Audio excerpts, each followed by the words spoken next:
बिस्मिल्लाह अर्रहमान अर्रहीम। अस्सलाम अलैकुम। मुझे उम्मीद है कि आप सब खैरियत से होंगे। आज मैं आपके सामने हमारे नबी मोहम्मद सल्लल्लाहु अलैहि वसल्लम के दो वाक़यात बयान करूंगा। ये मक्का मुकरमा का वाक़या है। मक्का मुकरमा में एक गैर मुस्लिम था जिसका नाम वलीद था। इसके पास सोने का बुत था। एक दिन वो सोने का बुत अचानक बोलने लगा। वो सोने का बुत कह रहा था कि मोहम्मद सल्लल्लाहु ताला के नबी नहीं है। वलीद खुश हुआ और उसने अपने दोस्तों को बुलाया और उसके दोस्तों ने भी सुन लिया कि वो सोने का बुत किया कह रहा था। अगले दिन वलीद ने मक्का के लोगों को अपने घर बुलाया ताकि सुने कि वो सोने का बुत किया कह रहा है। उसने हजरत मोहम्मद को भी दावत दी। नबी करीम और सहाबा किराम तशरीफ लाए। फिर सोने का बुत बोलने लगा। सोने का बुत कह रहा था कि मोहम्मद सल्लल्लाहु के नबी हैं और उनकी पैरवी करो वरना जहन्नम में जाओगे। फिर वलीद ने अपना सोने का बुत रख कर फेंक दिया और वो टुकड़े टुकड़े हो गया। हजरत मोहम्मद वलीद के घर से निकले और आते ही एक शख्स को देखा जो घोड़े पर सवार था और उसके पास तलवार थी। इसकी तलवार पर खून था। मोहम्मद पूछा कि तुम कौन हो? फिर घोड़े पर सवार शख्स ने बताया कि मैं जिन हूं और मैं मुसलमान हूं। मैं कुछ दिन मक्का से बाहर था, लेकिन जब वापस आया तो देखा कि मेरे घर वाले रो रहे थे। फिर मैंने इनसे पूछा कि क्या हुआ। फिर उन्होंने मुझे बताया कि एक काफिर सोने के बुत की शक्ल में नबी करीम के बारे में बकवास कर रहा है। फिर मैंने गुस्से में आकर अपनी तलवार ले ली और फिर मैं इस काफिर जिन का पीछा करता हूं जो वलीद के घर आपके बारे में गंदी बातें करने आया था, लेकिन मैंने रोक दिया इसे और रास्ते में मार डाला। फिर मैं सोने के बुत में दाखिल हुआ और मैंने वो सब कुछ कह दिया जो अपने वलीद के घर में सुना था।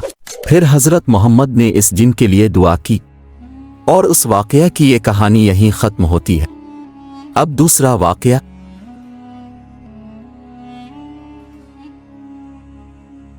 मदीना मुनव्वरा में एक दिन रसूल अल्लाह मस्जिद नबवी में बैठे हुए थे। फिर लोग मोहम्मद पास आए। वो सब किसी चीज़ से खौफजदा थे और कह रहे थे कि नबी मोहम्मद एक जिन है जो मदीना में दाखिल हुआ और वो जिन मस्जिद नबवी की तरफ आ रहा है। नबी करीम सल्लल्लाहु ने फरमाया, डरो मत, मैं तुम्हारे साथ हूं। फिर वो जिन मस्जिद नबवी में दाखिल हुआ कि जिन्नों की ऊंचाई 40 फुट लंबी थी और उसने मोहम्मद सल्लल्लाहु अलैहि वसल्लम से मदद की दरख्वास्त की क्योंकि इसके गाल से खून बह रहा था और उसके हाथ नारियल के दरख्त के पत्तों से जकड़े हुए थे। जिन ने मोहम्मद सल्लल्लाहु अलैहि वसल्लम से कहा कि अल्लाह ताला ने मुझे हजरत आदम अलैहिस्सलाम से पहले पैदा किया था। मैं बहुत जालिम था, मैं हर जिन्नों से ज्यादा ताकतवर था, इसलिए मैंने बहुत से जिन्नों को मारा और बहुत से जिन्नों को नाकारा बना दिया। मैंने बहुत से जिन्नों के बाजू और टांगें तोड़ दें। हजरत आदम अलैहिस्सलाम की तख्लीक के बाद मैंने एक खूबसूरत आदमी को चलते हुए देखा।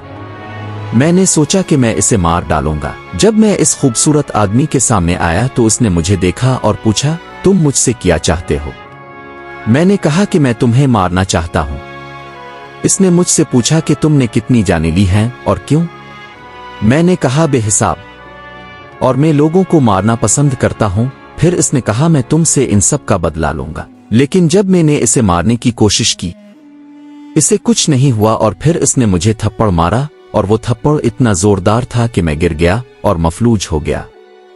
इसने मेरा हाथ नारियल के दरख्त के पत्तों से बांध दिया और मेरे हाथ अभी तक बंधे हुए हैं और मेरे गाल से अभी तक खून बह रहा है। मैंने बहुत से पैगंबरों से मेरी मदद की दरख्वास्त की।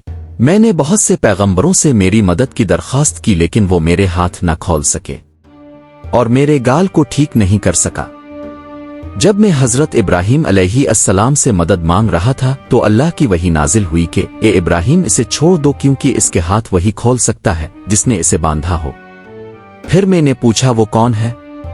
फिर अल्लाह ने मुझे बताया, आपके बारे में इस दिन से मैं मोहम्मद सल्लल्लाहु अलैहि वसल्लम का इंतजार कर रहा हूं और अब मेरा इंतजार यहीं खत्म होता है। फिर हजरत मोहम्मद ने जिन्नात के हाथ खोल दिए और हजरत मोहम्मद सल्लल्लाहु अलैहि वसल्लम ने फरमाया कि तुम आजाद हो, अब जहां चाहो जाओ। जिन्नों का खून थम गया और उसकी ताकत वापस आ गई। اور پھر جن نے کہا اب میں کہیں نہیں جاؤں گا حق کو چھوڑ کر نہ میں اب حق کے ساتھ رہوں گا۔ مجھے امید ہے کہ آپ کو میری یہ ویڈیو پسند آئی ہوگی۔ اگر آپ کو پسند آئے تو براہ کرم اس ویڈیو کو سبسکرائب کریں اور لائک کریں۔ اللہ حافظ۔